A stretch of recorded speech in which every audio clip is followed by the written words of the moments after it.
It's Primus Tracks with Josh and Frankie. What a couple of dumb shits.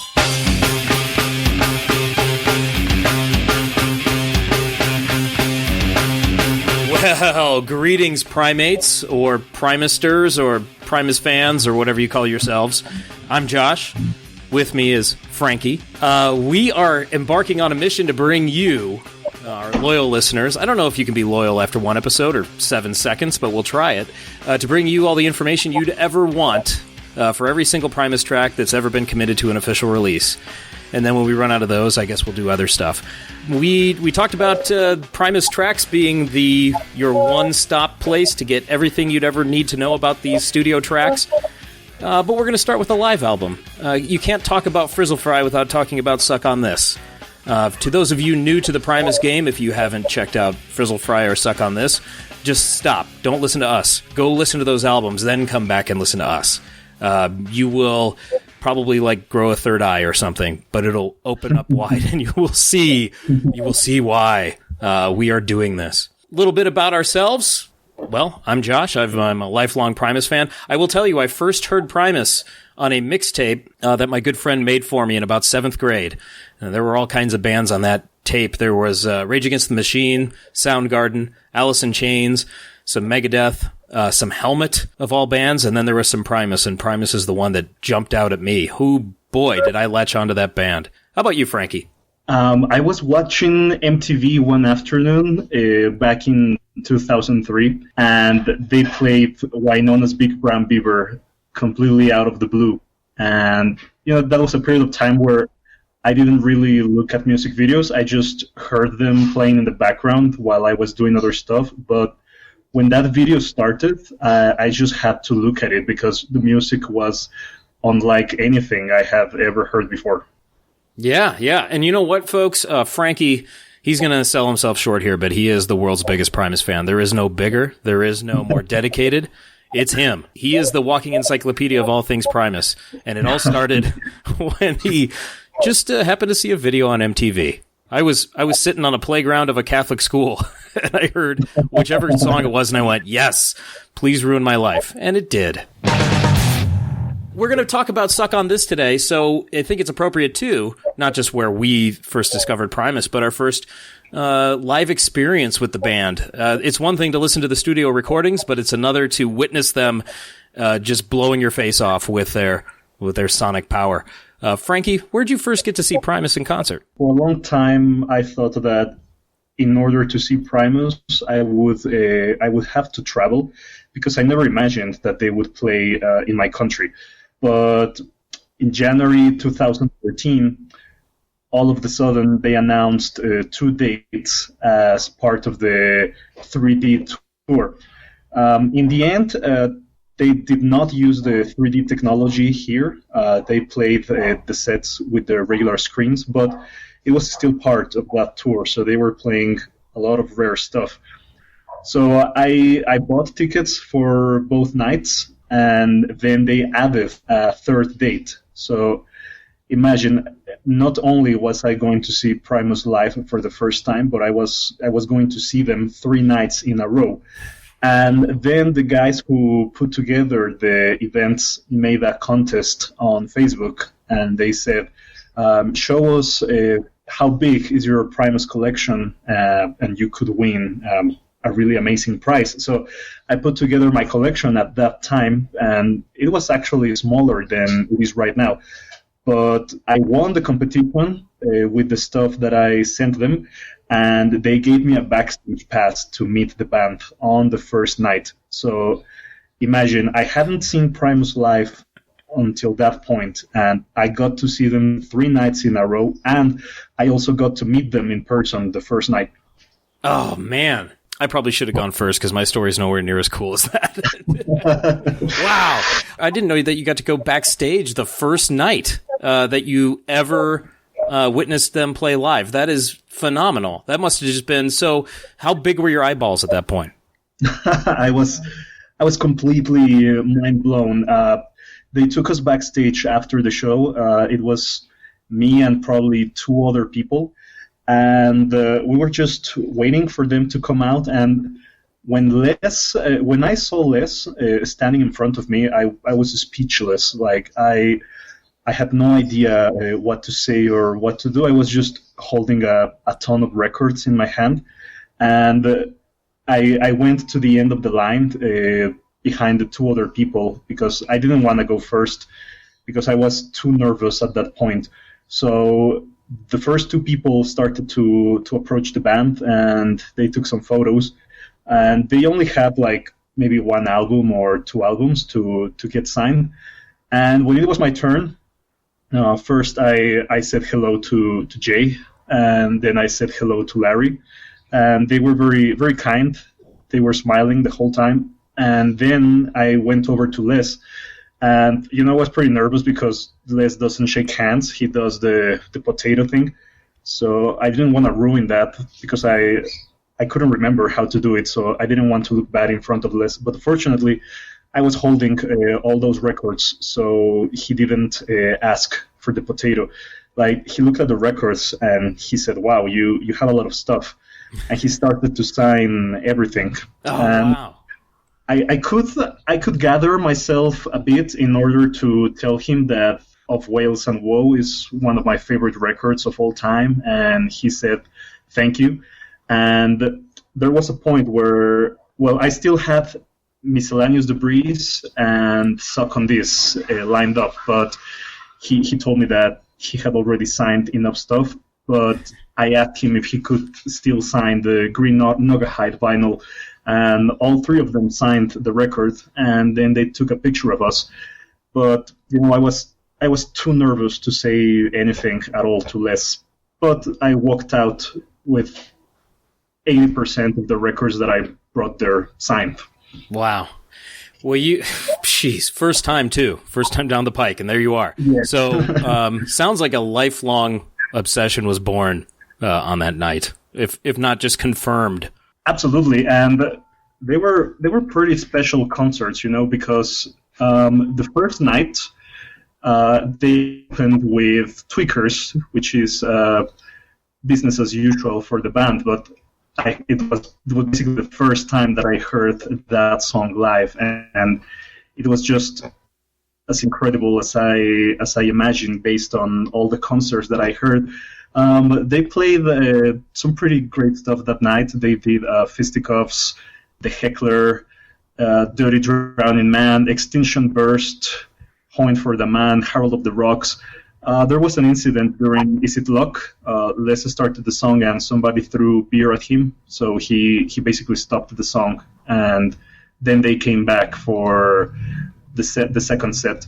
The second night was pretty cool too. They did Frankenstein. That's a pretty rare track. They have only played that song twice. The first was on Halloween 2012, and the second time was here in Mexico for their second concert.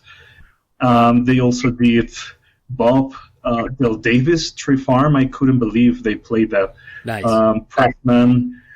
But the third night was really one of the most incredible Primus concerts I've ever seen. They did Mr. Know-It-All, Hats Off, On the Tweak Again, Mrs. Blaylin, John the Fisherman, Golden Boy, Glass Sandwich, and Tommy the Cat. They really did dig deep that night. Absolutely. Wow. So you really got, in a 3-night run, you basically ran the gamut. You never needed to see him again. I'm joking, of course, because once you see him, you see him once, you got to keep seeing him, at least in my experience. I think I've seen him like Primus / Les Claypool 20 times or so now. Mostly Primus, but my first experience was, I will tell you, it should have been in 1994 when Primus was touring with Rush, but my dad wouldn't take me, even though it was only like a 20-minute drive away from home. And my dad liked Rush, or so he said.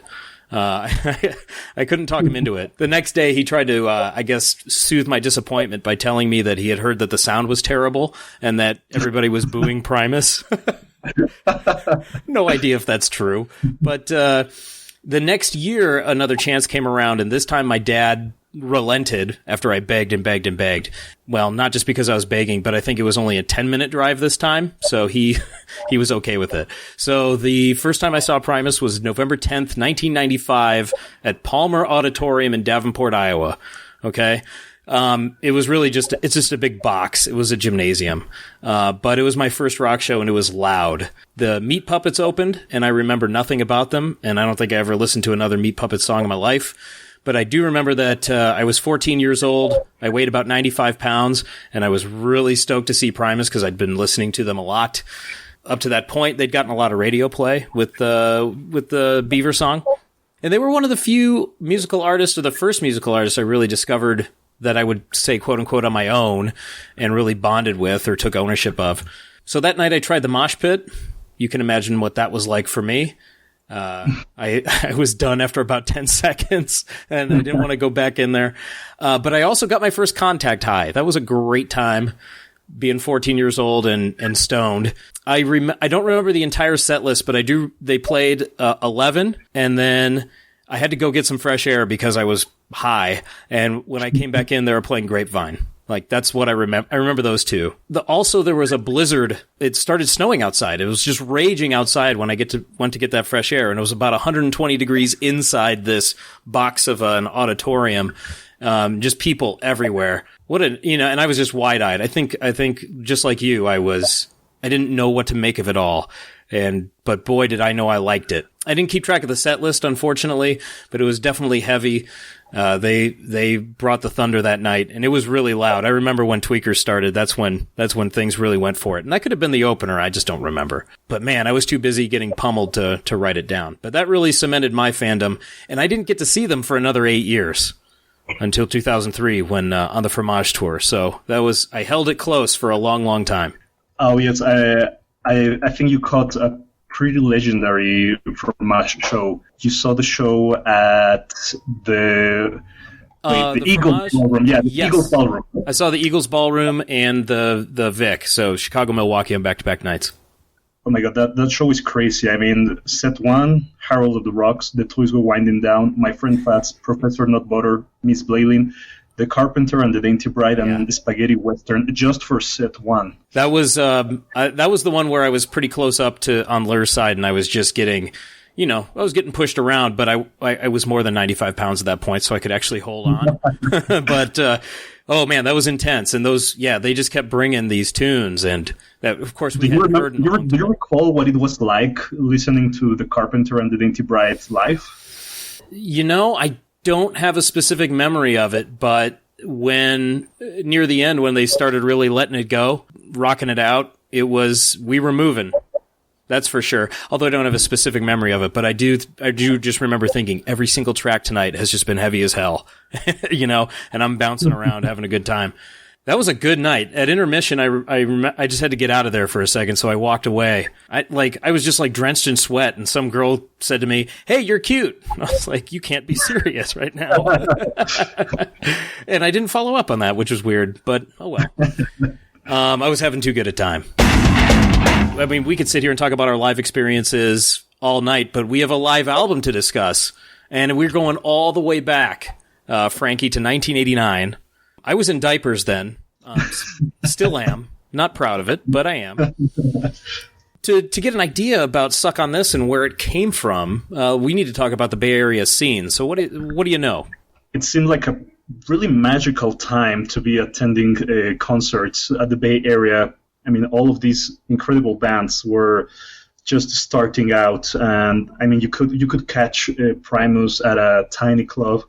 And then you could also catch Jane's Addiction, Faith No More. I mean, so many legendary acts started playing these really tiny clubs at the Bay Area.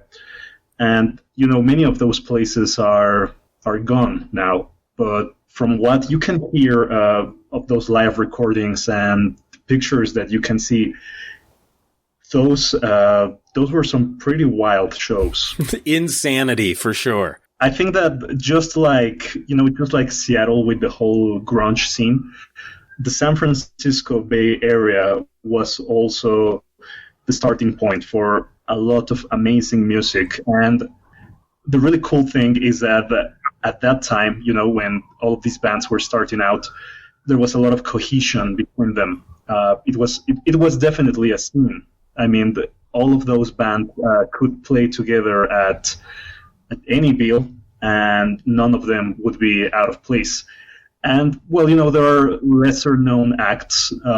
Maybe some of them didn't survive long enough to become famous, but they are very relevant to the Primus story because they contributed something to Primus getting material out there. I mean, I'm talking about bands like Fungo Mungo, which was essential for Primus in order to record the Sausage demo, or other bands like Limbo Maniacs. Bands that would share the bill with Primus at those small clubs. Yeah, those guys all came up together, cut their teeth together, and we were friends. And they have, and just going down, if you listening at home have your Suck on This CD or vinyl, pull out the liner notes. Just take a look at the Hugs and Kisses list. Faith No More, Fungo Mungo, Limbo Maniacs, Monkey Rhythm, Buck Naked and the Bare Bottom Boys, but also Commotion International. And I had to look up Commotion International. In the 80s and 90s, that was an artist collective in a performance space for, and it's really strange because it seems like they were bringing in punk type bands and acts, but they were also bringing in world music, and Primus was in there too. And so it was a performance space for these bands, and they would just get together and do these things. And I looked at, there's a pretty good history of Commotion International, and maybe we'll link it on our social media. But I'm going to give you just a quick list, Frankie, of acts that they hosted at one point or another. Okay? Brain. Sure, of course. Buckethead. Charlie Hunter. The Disposable Heroes of Hip-Hoperacy. East Bay Ray. Fungo Mungo. Green Day. Jello Biafra. John S. Hall of King Missile fame, and I only include him because for most of the 90s, people thought Detachable Penis was a Primus song on Napster. The Limbo Maniacs. Michael Franti. Merv. Operation Ivy. Porch. Rancid, Sublime, Victim's Family. Okay, these are all bands or people that performed at Commotion International alongside or with Primus. Wow, what a list! I know. We could just go and talk about each one of these for a long time. About East Bay, like Larry Lalonde, huge East Bay Ray fan.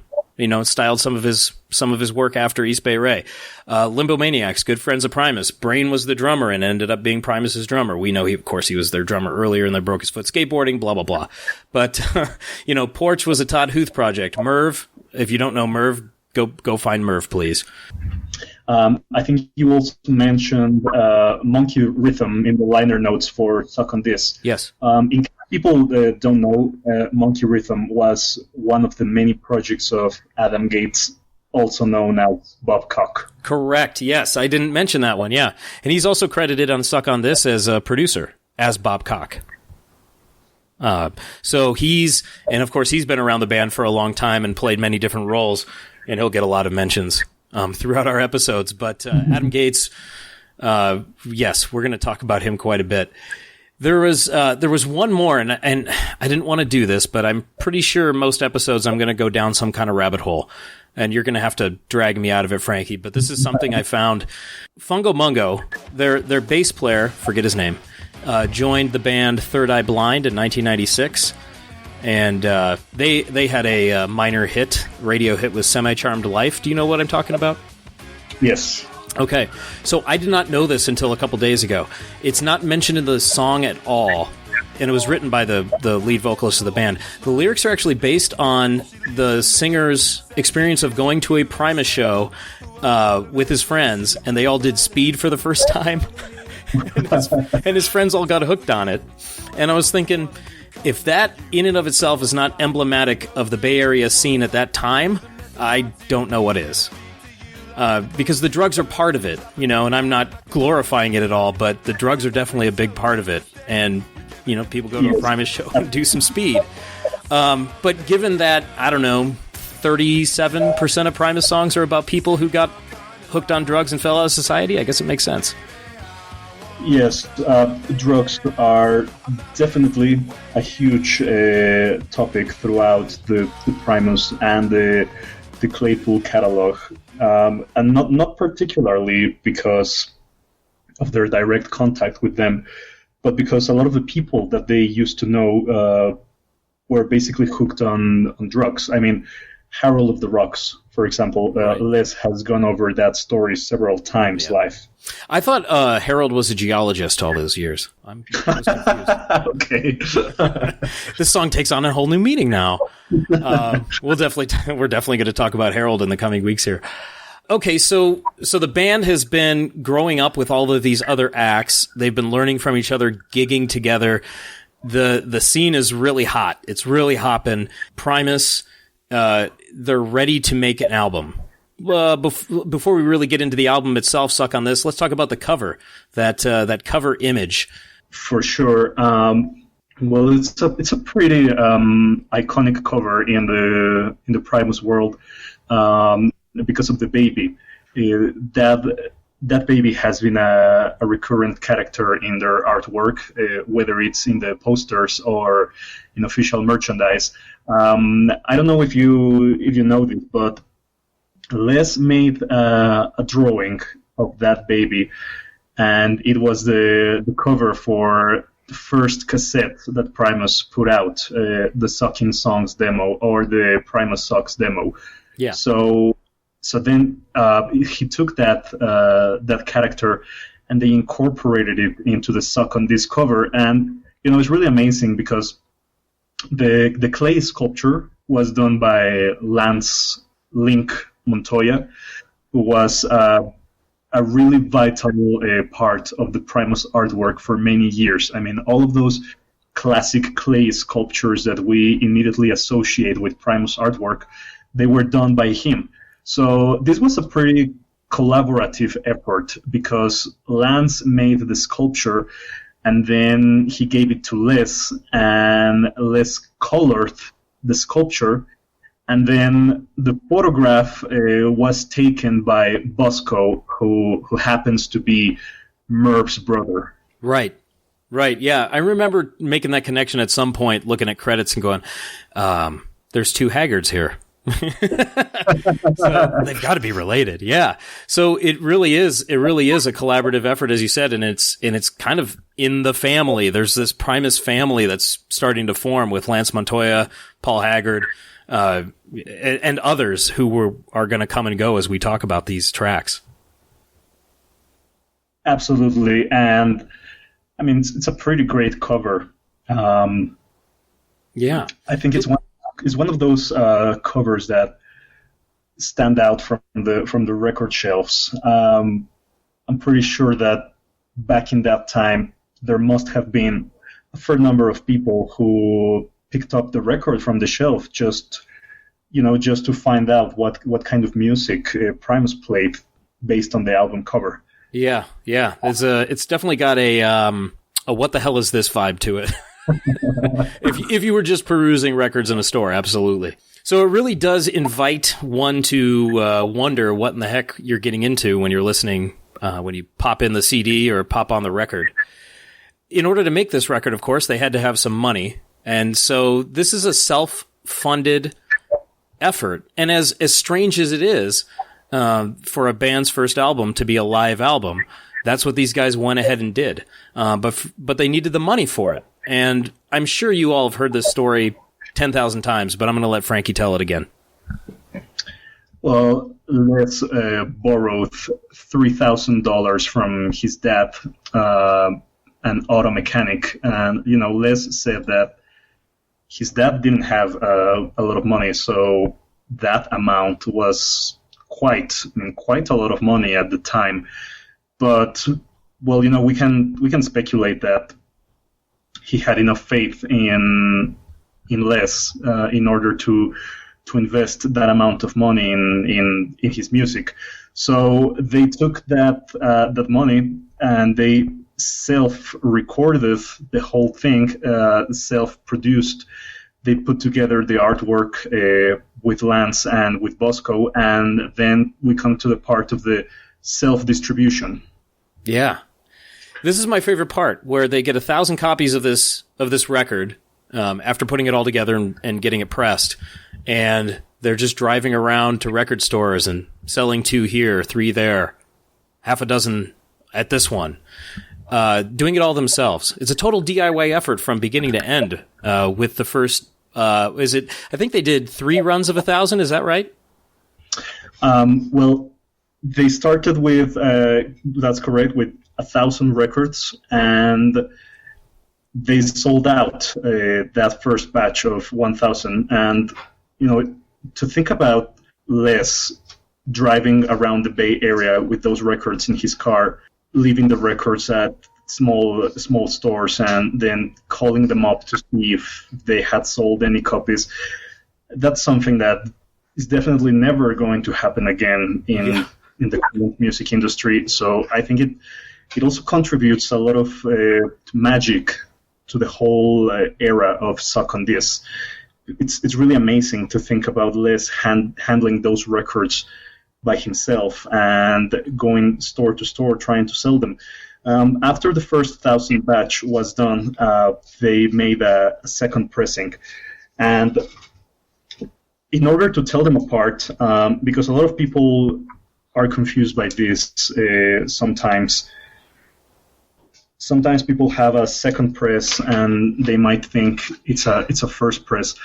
The reality is that in order to tell them apart, you have to look at the labels on the vinyl.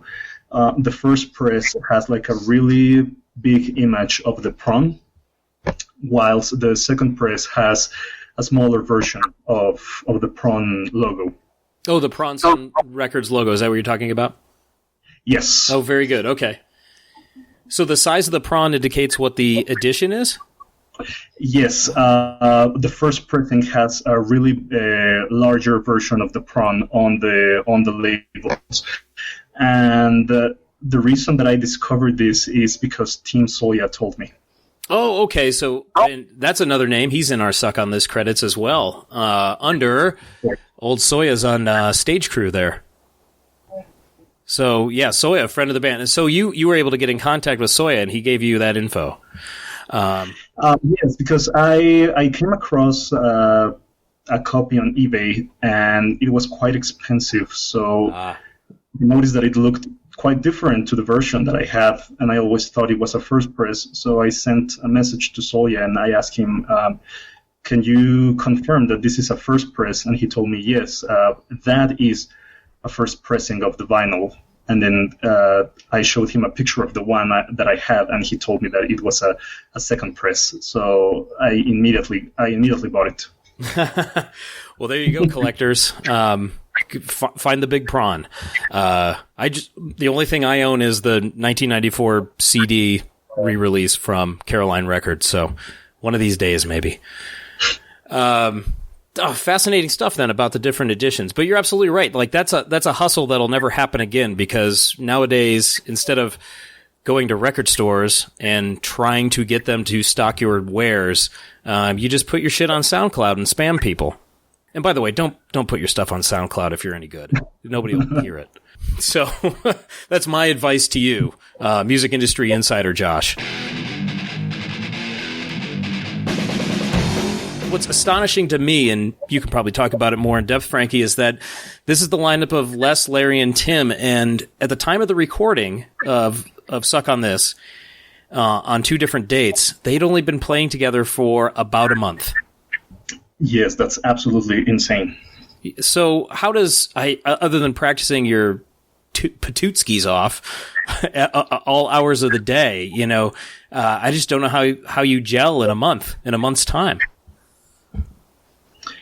Well, I think that when it comes to the musical aspect of the relationship, Larry and Les are good friends, and Tim Alexander used to be a really serious person, which led to eventual tension within the band.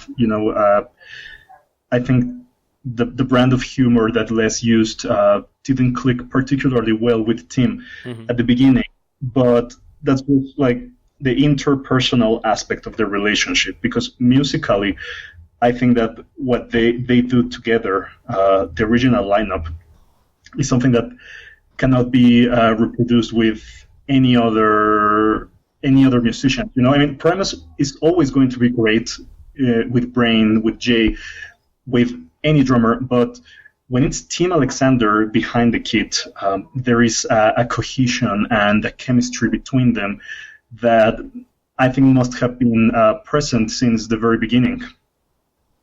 I think you're onto something there too, because Tim is such a driving drummer, and we've got some feelers out for a couple of drummers who know Tim's drumming very well to come on and talk about his drumming as we get into some of these tracks. But he definitely was driving, and just by listening to this record, he is pushing Larry and pushing Les to really go for it, because Tim is all over the place on this record. Absolutely. And of course in the book, and we some of this stuff we're referencing, by the way, is from the Greg Prato book, Primus Over the Electric Grapevine, which is a fantastic book. If you haven't read it, go out and buy it, please. It's a great read. The gal that borrowed it from me for a while to read it, apparently also, if you need a nice clean space to roll your joints, that works too.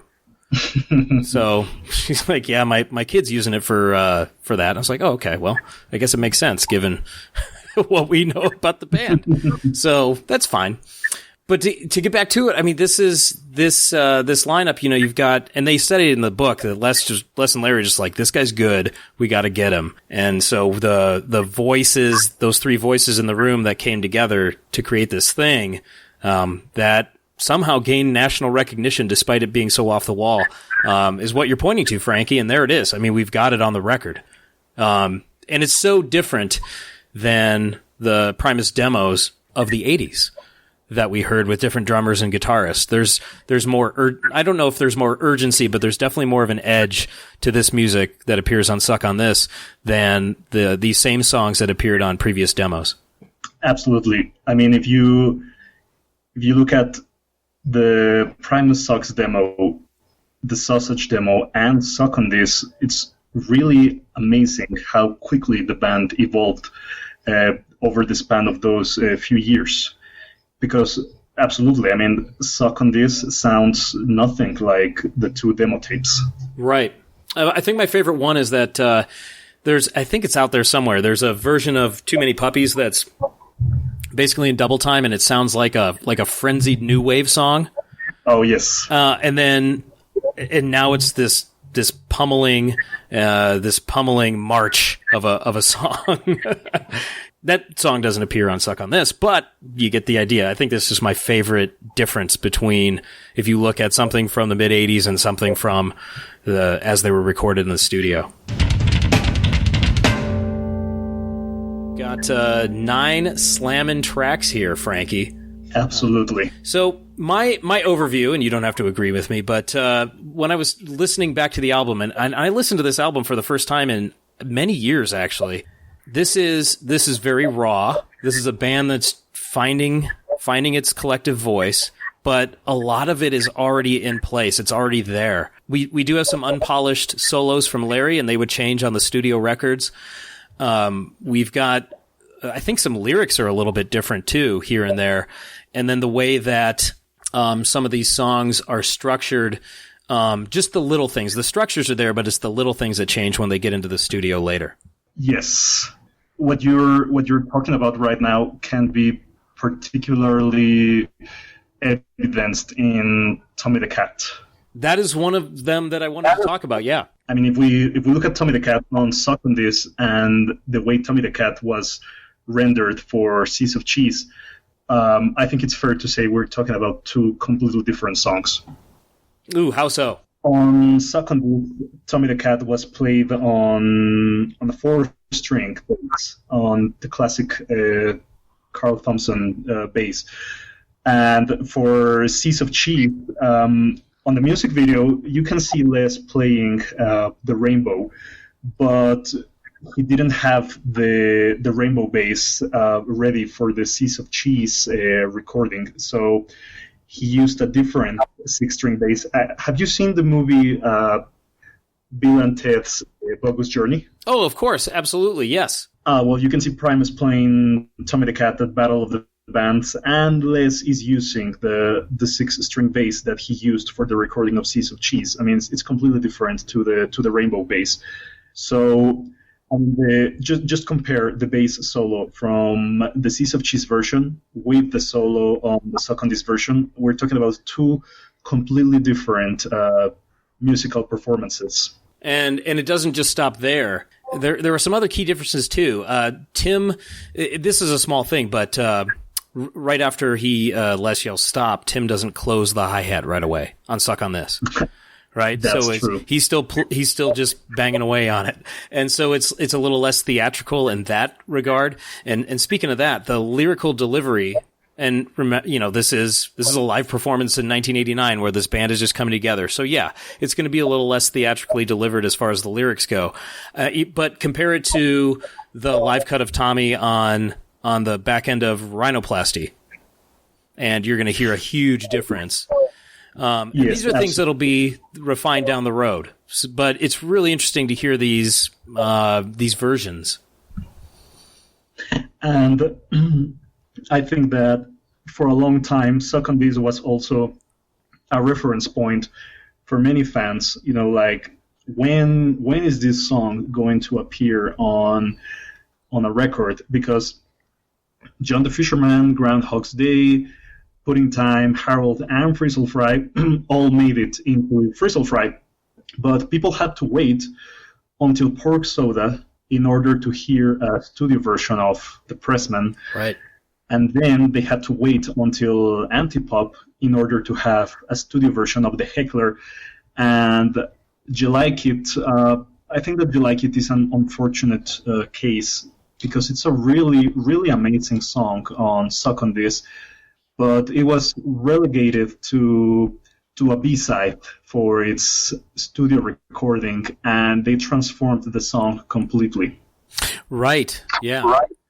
This is, and that tells me that the sessions that they had in this time period in the late 80s were so productive and so fertile, I guess, that they had these tunes that they could just kind of have laying around and toss them onto an album down the road. They didn't spend all their ammunition on their first record. That's true. And when they asked Liz why he didn't put Tommy the Cat on Frizzle Fry, he said that he was saving that song for a big record. Oh, is that right? I did not know that. So he's on record as saying that. Yes. He said that he wanted to save Tommy the Cat for a record that would be backed by a big record company, to give it the attention that it deserved. So you can see from the get-go how visionary Les was about his own songs.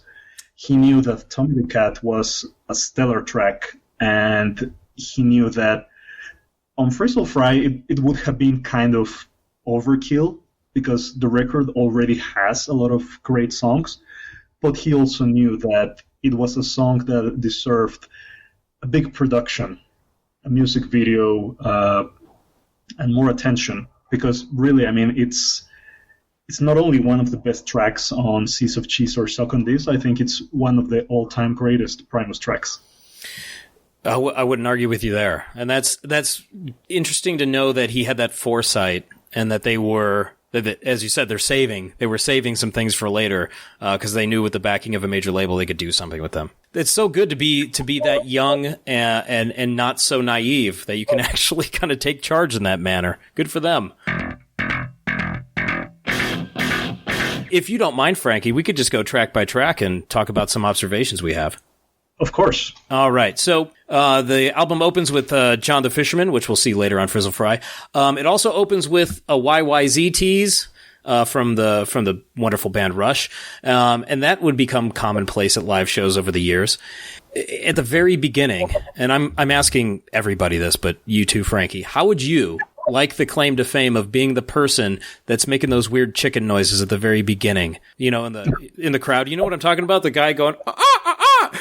And, yes. and that person's immortalized on 2 Primus albums, making chicken noises. I'm so jealous.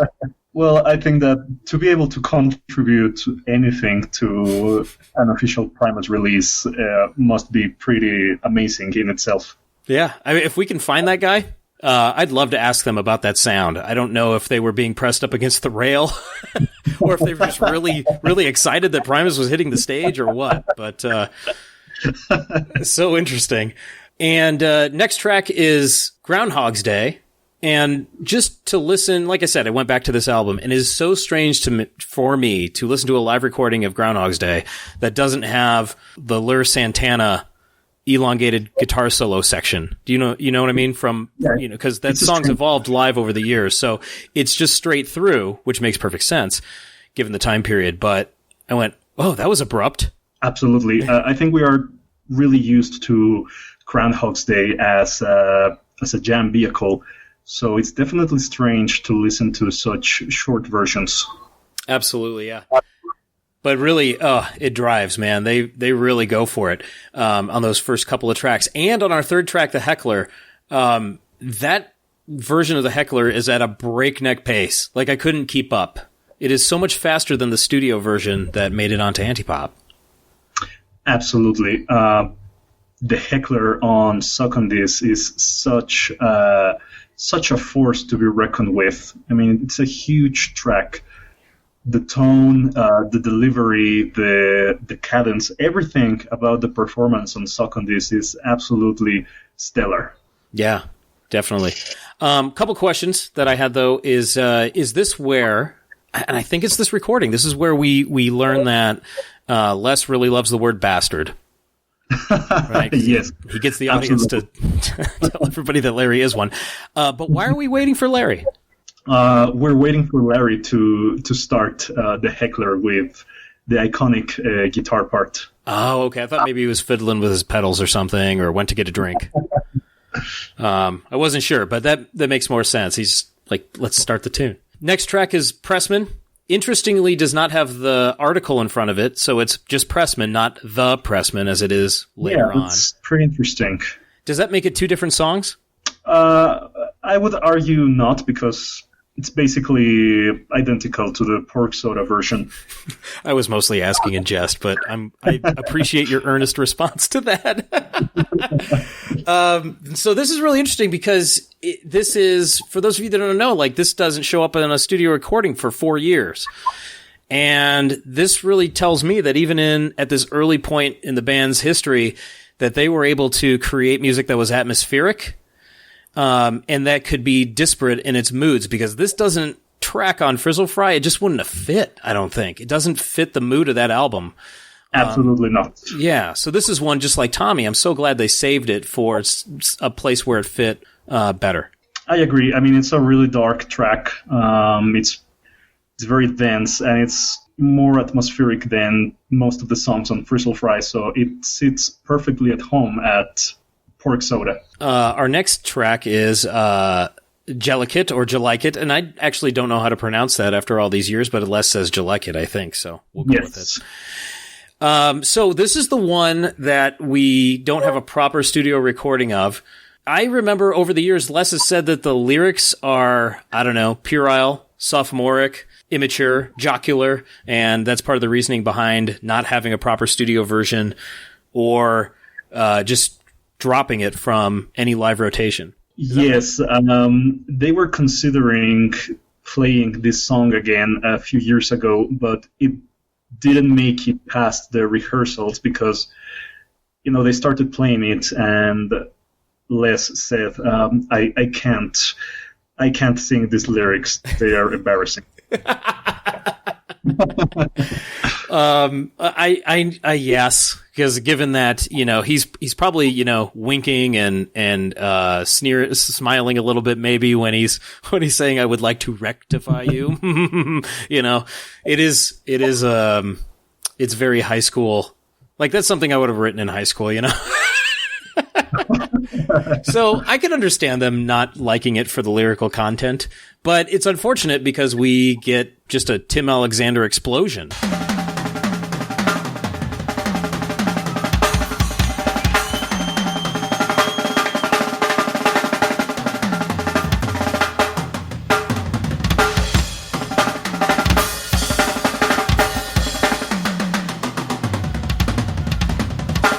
Oh, yes. And you know what is pretty interesting about this track? As you mentioned, Tim has a huge solo spot on this track, and I don't know if you recall the first time they did the Chocolate Factory on 2013 New Year's Eve at Oakland. I was there. Oh, well, you probably remember that they had a Suck on This backdrop. Yes, I wanted to ask you about that. And they opened set one with John the Fisherman, and they also played the YYZ intro. And then during Over the Falls, when Les starts to engage the crowd in conversation, he introduced Tim Alexander as the ginseng drummer once again. But then he said, well, we're older guys now, so I should probably say the Viagra drummer. But he was directly referencing, with the backdrop, with the first song, and calling Herb the ginseng drummer. I think it was a total homage to Suck on This. It was really cool to see that dichotomy, I guess, or contrast. In that first set, they're playing their Primus songs just in front of the Suck on This backdrop before the curtain opens to show the giant stage set up for the Wonka stuff on that New Year's Eve. And they did a lot of similar stuff on the subsequent tours, where that first set, it just looked like they were in a club. Absolutely. And regardless of the way that Les feels about You Like It, I think it's a really great song. And I'm glad they played it during the Fromage and Hallucinogenetics tour, because, it's a hard-hitting track. It sure is, yeah. That breakdown's pretty fantastic. I guess we'll never hear it again. We talked about Tommy the Cat. I don't really have any notes on Pudding Time. It sounds like Pudding Time. Yes, I think Pudding Time has always been a pretty straightforward track.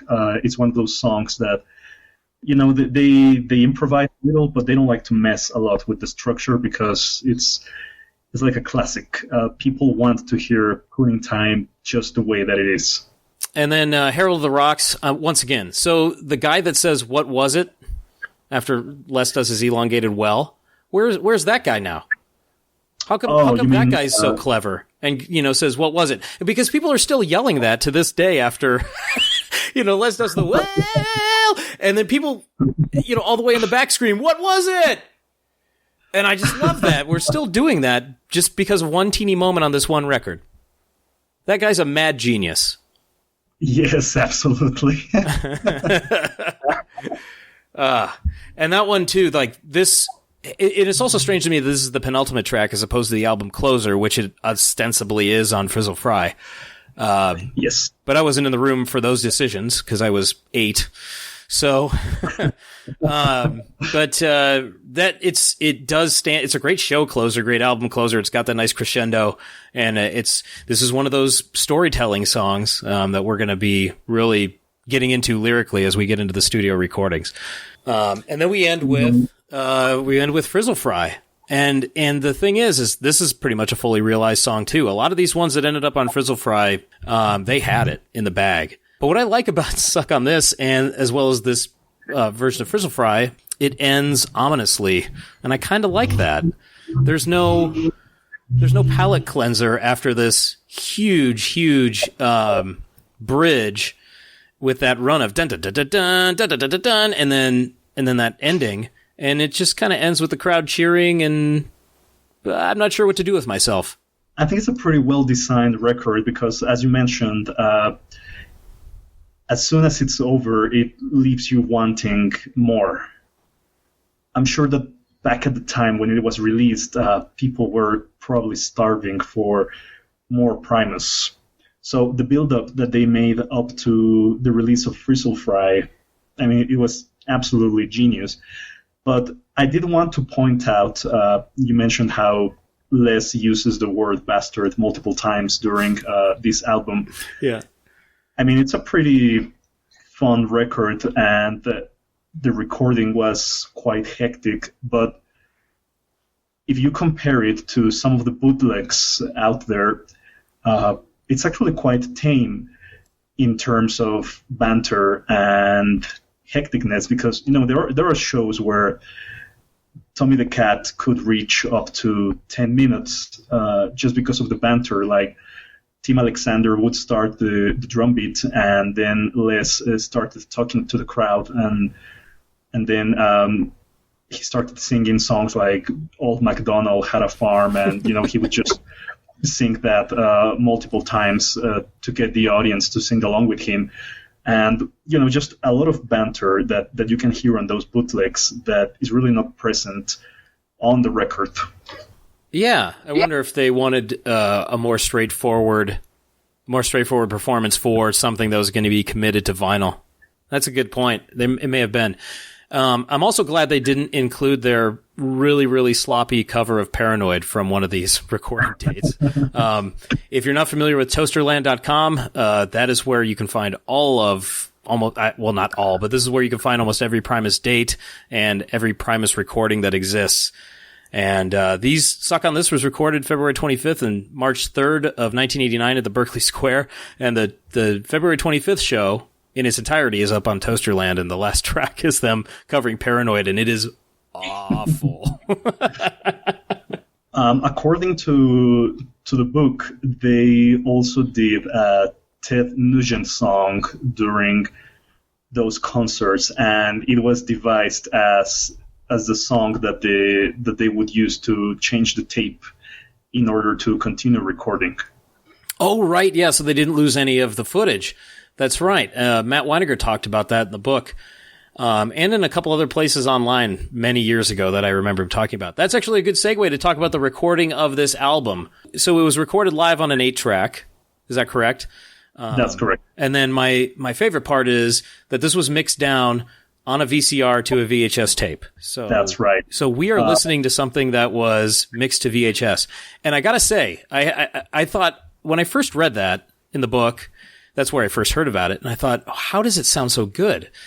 So I was browsing some articles, and I had emailed with some people about it in years past, about this idea. And so the people that know more than I do, and they are legion, it turns out that if it was hi-fi VHS audio is superior to your standard audio cassette, and it can hold its own against lots of media formats, like even CDs. But we don't know what kind of VCR or tape they mixed this to, but given how good it sounds, I'd imagine it was a hi-fi VCR. According to Matt Weiniger, he describes it as his mom's piece of shit VCR. So not a glowing endorsement. I don't remember, because I remember hi-fi VCRs. I don't remember the piece of shit section, but I'm sure it was there. But, to me, then, this is essentially a high-quality homemade album. Like, that's what it is. It wasn't professionally done by any stretch, especially if you read that chapter of the book. But just the lengths they went to get this recording are phenomenal. They worked their asses off for this, and, they had microphones dangling from the ceiling over Tim's drum kit. They were changing tapes during a Ted Nugent song. They had to time that all out, as you said. What an effort. What an effort. And you don't have to go through that anymore. Just like you don't have to, zip around town selling your own records. This is a wonderful testament to how hard you had to work in the music industry. And you still do, obviously, when you're still coming up. But you had to put even that much more effort into it.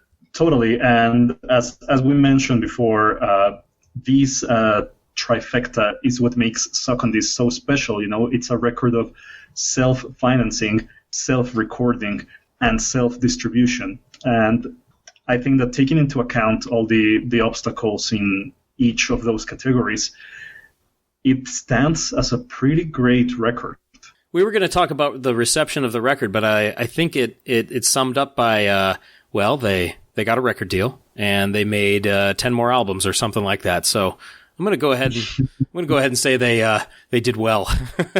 But as far as where it stands today, I'll go first. First time I heard this record, by the way, it was 1994. Like I mentioned, I got the Caroline CD reissue. I got it at a Hastings bookstore in Bozeman, Montana, the same day I got the 1994 reissue of Frizzle Fry. And the first time I listened to this Suck on This, I thought Les had a cold, because I'd already heard Pork Soda and Sailing the Seas of Cheese. So I was like, this guy's sick while he's singing. The other thing is, as a kid, I didn't really like the sound of this album as much as I liked the sound of Frizzle Fry. being that I consume them side by side. But, as an adult who knows I know the story behind how they jerry-rigged this whole production and how raw and powerful they sound on this recording. And I talked about Tim really pushing Les and Larry, and that they're finding their sound. It is a wondrous document in the history of this band, but also the Bay Area music scene, as a whole. So I can definitely appreciate it now because it really brings that energy. And I guess it was lost on me as a kid, because I didn't see Primus live until 1995, and then it started to make sense. And I mentioned it earlier, it's unusual for a band's first album to be live, and flyover state kids like myself, we didn't really know about it until they had gained more of a national following, mid-90s, so 94, 95. But based on what we have talked about as far as the club scene in 80s, 90s San Francisco, like this madhouse of creativity, this serves as a document of that time period. So Primus just one of the many bands to gain national recognition from that scene, but they brought the scene, interestingly to me, I think they brought the scene with them in a way that few others seem to do, because they created this live album. We got to hear that energy. I agree with you completely. And I think that today it stands as a really unique entry in the discography of any band, because, there aren't that many bands out there who released a live album as their first release. So from that standpoint, it's a pretty unique start to a career. And I think it also stands from a collector point of view. It's one of the most important entries in the Primus catalog, just because there's a ton of stuff to collect around this record. I mean, you have the first pressing, Red 22 from Prawn Song. You have the second pressing, and then we have the first release on CD by Caroline in 1990 in a jewel case, and then there's the reissue on a digipack. But most interestingly, we have the color pressings that Caroline did in 1990 in order to promote the band in Europe, because in that year Primus embarked on a European tour, and they were playing in Italy and all of these places. Actually, I'm going to deviate just for a moment to mention that it was precisely in Italy during the Frizzle Fry tour that Sean Lennon saw Primus live for the first time. Oh, is that so? I didn't know that. Yes. And, these colored pressings were done by Caroline in order to promote the band there. So you can collect a blue, green, purple, clear, and marbled gray versions of Suck on This. So from a collector standpoint, it's a really great album. There are multiple versions to obtain.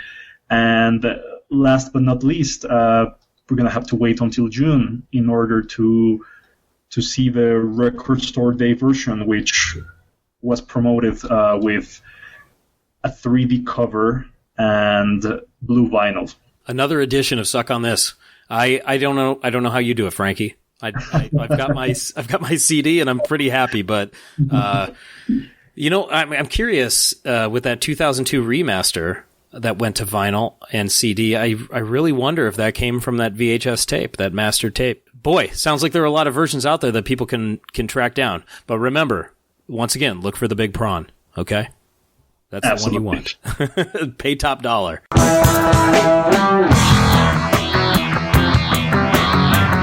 I tell you what, Suck on This, you've been tracked. So suck on that. And next time you guys hear from us, we're going to find out why it's a crusade only of the brave. That sounds excellent. It does. Hit us up on social media at Primus Tracks on Twitter and Instagram. We're going to get on top of things for podcast distribution. There is a little turnaround time to get on Apple Podcasts and all that kind of thing, but we will direct you to find us all over the place once those things are set up and going. Thanks for listening. This was a lot of fun. We're looking forward to doing it again, one track at a time.